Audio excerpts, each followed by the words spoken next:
Bismillahirrahmanirrahim. Assalamualaikum warahmatullahi wabarakatuh. Alhamdulillahirrahmanirrahim. Segala puji syukur marilah kita panjatkan kepada Allah Subhanahu wa taala yang telah memberikan kita rahmatnya, karunia-Nya, sehingga pada kesempatan kali ini kita masih diberikan nikmat yang luar biasa untuk melaksanakan kegiatan kita, aktivitas kita, insya Allah dalam keadaan sehat, insya Allah dalam keadaan semuanya baik-baik saja dan dalam perlindungan Allah. Kemudian salat serta salam marilah kita aturkan kepada baginda Nabi Muhammad SAW, karena dengan perjuangan beliau sehingga sampai Islam kepada kita, karena dengan perjuangan beliau sehingga sampai agama yang nantinya menjadi satu-satunya agama penyelamat kita di yaumul akhir nanti, insyaallah. Oke, pada kesempatan kali ini Ustaz akan melanjutkan materi Ustaz berkaitan dengan kemerdekaan Republik Indonesia. Kalau kemarin kita sudah belajar berkaitan dengan detik-detik proklamasi, mulai dari peristiwa Rengas Dengklok sampai penyusunan teks proklamasi, kemudian pembacaan teks proklamasi, sampai akhirnya pada puncak perjuangan bangsa Indonesia, yaitu kemerdekaan Republik Indonesia pada tanggal 17 Agustus 1945. Oke, untuk yang selanjutnya adalah kita sebagai bangsa Indonesia memaknainya bagaimana. Yang pertama adalah rasa cinta tanah air. Jadi rasa cinta tanah air ini sebenarnya sudah muncul sebelum kemerdekaan Republik Indonesia. Jadi rasa cinta tanah air terhadap Indonesia misalkan, kemudian bahasa persatuan, itu kita bisa lihat di Sumpah Pemuda. Jadi Sumpah Pemuda itu dilaksanakan pada tanggal 28 Oktober 1928 pada Kongres Pemuda. Jadi di situ sudah dikenal dengan atau sudah muncul sebutan Indonesia. Jadi salah satu bentuk Sumpah Pemuda adalah salah satu bunyinya mungkin berkaitan dengan kami putra dan putri Indonesia bertanah air satu atau bertumpah darah satu, yaitu tanah air Indonesia. Kemudian ada bahasa persatuan adalah bahasa Indonesia. Jadi itu salah satu rasa cinta yang dimunculkan pada saat itu. Jadi ketika penjajahan Belanda atau Jepang itu dikumandangkan tentang spirit tentang cinta tanah air. Dan kewajiban kita sebagai bangsa Indonesia, sebagai rakyat Indonesia, sebagai warga negara Indonesia adalah menumbuhkan rasa cinta kita terhadap Indonesia, tanah air Indonesia, ya, tanah air Indonesia yang dimana menjadi sebuah tempat, menjadi sebuah tumpah darah kita yang memang harus kita jaga. Jadi seperti itu. Jadi rasa cinta tanah air ini sangat lekat dengan sifat atau sikap nasionalisme. Jadi bagaimana tentang kita bernegara, bagaimana kita bisa memaknai Republik Indonesia atau Negara Kesatuan Republik Indonesia ini sebagai negara kita, dan memang harus kita bela.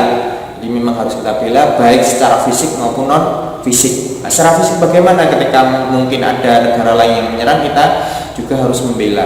Nah, kalau di sini sudah ada tugasnya dari TNI Polri. Nah, kalau kita bagaimana? Ya kita non fisik, misalkan dengan belajar, itu salah satu bentuk bagaimana cara kita untuk mempertahankan Republik Indonesia, ya, untuk mencintai tanah air kita, yakni dengan cara ya mendukung setiap perjuangan yang dilakukan oleh orang-orang yang kita wakili. Nah, misalkan atlet yang sedang berjuang, nah, kita dukung. Misalkan pemain sepak bola yang sedang berjuang untuk mendapatkan medali emas ataupun trofi juara satu. Nah, itu kan salah satu bentuk bagaimana atlet itu memperjuangkan nama baik Indonesia di ranah internasional. Dan kita sebagai warga negara biasa, ya, kita diminta untuk mendukung sepenuhnya, baik itu nanti mendapatkan hasil yang maksimal, juara, syukur-syukur, tapi ya kita kalau misalkan juga kalah, kita tidak boleh menghina atau mengejek atau malah merendahkan atlet-atlet yang sudah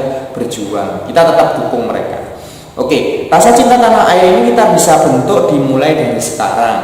Nah, ya, yang pertama adalah mungkin kita harus mencintai budaya Indonesia, jangan justru malah hina, merendahkan, menganggap budaya kita itu budaya katrok, menganggap orang yang membudayakan budaya Indonesia, budaya Timur itu dibilang katrok dan terlalu mendewa-dewakan budaya lain. Misalkan contohnya budaya Barat, ketika kita melihat penyanyi dari Barat, seolah-olah kita muncul kebanggaan yang luar biasa. Kemudian ketika ada orang yang membawa budayanya sendiri, budaya Indonesia misalkan, dianggap orang yang deso, katrok. Nah, itu nggak boleh. Kemudian yang kedua adalah misalkan contohnya Ini contoh budaya tadi ya, jadi mencintai budaya tadi. Yang kedua contohnya tadi, yang pertama adalah Barat, yang kedua adalah wah, sekarang sudah menjamur budaya-budaya Korea. Nah, ini salah satu contoh bentuk degradasi budaya atau penurunan nilai budaya.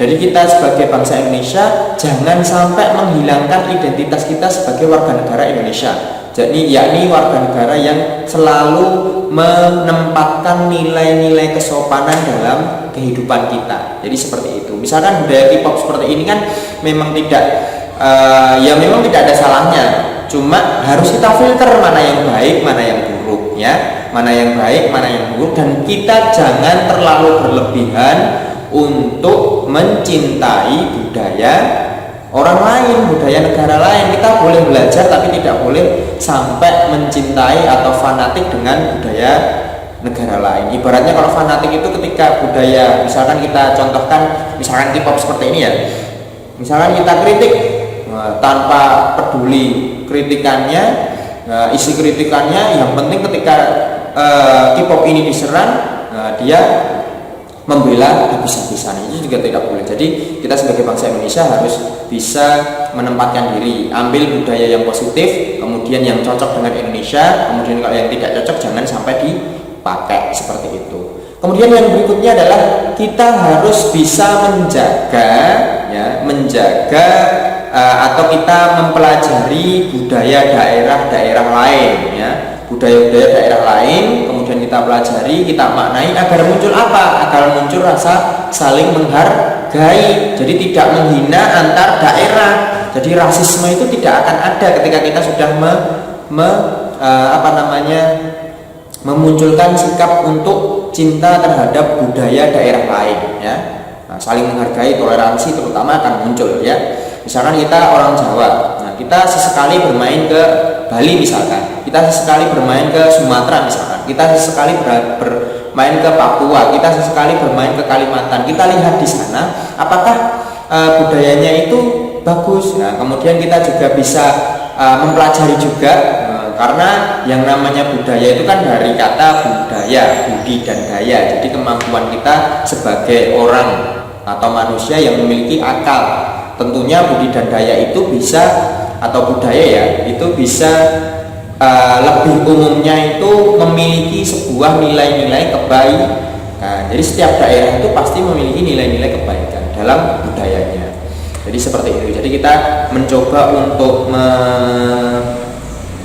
menggali budaya daerah lain supaya kita muncul sikap saling menghargai, tidak malah justru mengejek. Misalkan ada teman kalian yang berasal dari suku lain misalkan suku lain, misalkan di sini Ustadz gambarkan suku Kalimantan misalkan, suku Dayak, ya kita tidak boleh menghina. Kemudian suku yang lain, misalkan suku yang baru kita temui, kemudian bahasanya berbeda, logatnya berbeda, jangan malah justru kita bully. Tidak boleh seperti itu. Jadi kita harus bisa menjaga sikap toleransi kita, karena itu wujud dari kita memaknai nilai-nilai perjuangan para pahlawan dulu. Jadi para pahlawan dulu itu memperjuangkan kemerdekaan Indonesia itu dengan rasa persatuan, bukan saling menghina, bukan saling mengunggulkan budayanya masing-masing. Jadi justru malah mereka itu memupuk rasa persatuan agar budaya Indonesia atau agar negara Indonesia itu bisa merdeka. Karena Indonesia merdeka salah satu bentuknya adalah dengan perjuangan bangsa Indonesia, perjuangan para pahlawan, perjuangan rakyat Indonesia di masa itu dengan rasa persatuan. Jadi tidak malah justru kita memupuk rasa kebencian, konflik, kecurigaan dengan orang lain, kemudian juga malah justru mengadu domba. Misalnya ada teman dari luar, malah justru satunya itu ketika berantem malah diadu, malah ayo padu, jotos ya, nggak boleh seperti itu ya. Oke, itu salah satu contohnya berkaitan dengan rasa cinta kita terhadap tanah air Indonesia, dan kita harus bisa mencintai produk dalam negeri. Itu juga salah satu perjuangan kita untuk menumbuhkan rasa cinta kita terhadap tanah air. Ketika produk dalam negeri itu bisa dibeli ya, otomatis efeknya akan lebih bagus, lebih banyak. Jadi impact yang akan didapatkan masyarakat itu akan lebih banyak. Salah satu contohnya adalah ketika kita memberi dari pabrik lokal lah misalnya, otomatis yang pertama pabrik lokal itu bisa untung, bisa mengembangkan usahanya. Ketika usahanya itu bisa berkembang, maka rakyat di sekitar atau masyarakat yang di sekitar itu akan dipekerjakan, otomatis akan mengurangi pengangguran ya. Pengangguran sehingga apa? Ekonomi negara akan menjadi kuat. Toh nantinya ketika kita mencintai tanah air itu akan kembalinya ke kita juga ya, kembali ke negara Republik Indonesia. Negara Republik Indonesia tugasnya adalah mensejahterakan rakyat ya, jadi seperti itu. Oke, itu anak-anak berkaitan dengan rasa cinta tanah air. Jadi bisa kalian coba ilhami, bisa kalian pelajari juga pada buku kalian halaman 37 ya. 37 kalian bisa pelajari di situ, dan mudah-mudahan apa yang Ustaz sampaikan ini bisa masuk ke dalam pikiran kalian dan juga bisa direnungi, bukan hanya dicerna secara akal ya, tapi juga dicerna secara hati nurani, karena kita berbicara atau Ustadz berbicara kali ini berkaitan dengan rasa cinta terhadap tanah air. Jangan meremehkan rasa cinta terhadap tanah air, jangan meremehkan cinta kita terhadap Indonesia, karena yang membuat Indonesia bisa bertahan sampai sekarang, mungkin di usia negara kita 73 tahun ini atau 74 tahun ini, adalah karena kita masih cinta terhadap Indonesia ya. Dengan rasa cinta kita terhadap Indonesia, maka insya Allah Indonesia akan tetap selalu ada, menjadi negara yang berdaulat, kemudian menjadi negara yang mampu berdiri sendiri ya, mampu berdiri sendiri. Dan kita harus selalu menanamkan rasa cinta terhadap tanah air atau nasionalisme dengan cara mementingkan kepentingan bersama terlebih dahulu, jangan kepentingan pribadi. Oke, mungkin itu yang dapat Ustadz sampaikan, kurang lebihnya mohon maaf. Ustadz tutup dengan sebuah pantun, mangan kupat bumbu santan menawi kula lepat nyuwun pangapun. Wassalamualaikum warahmatullahi wabarakatuh.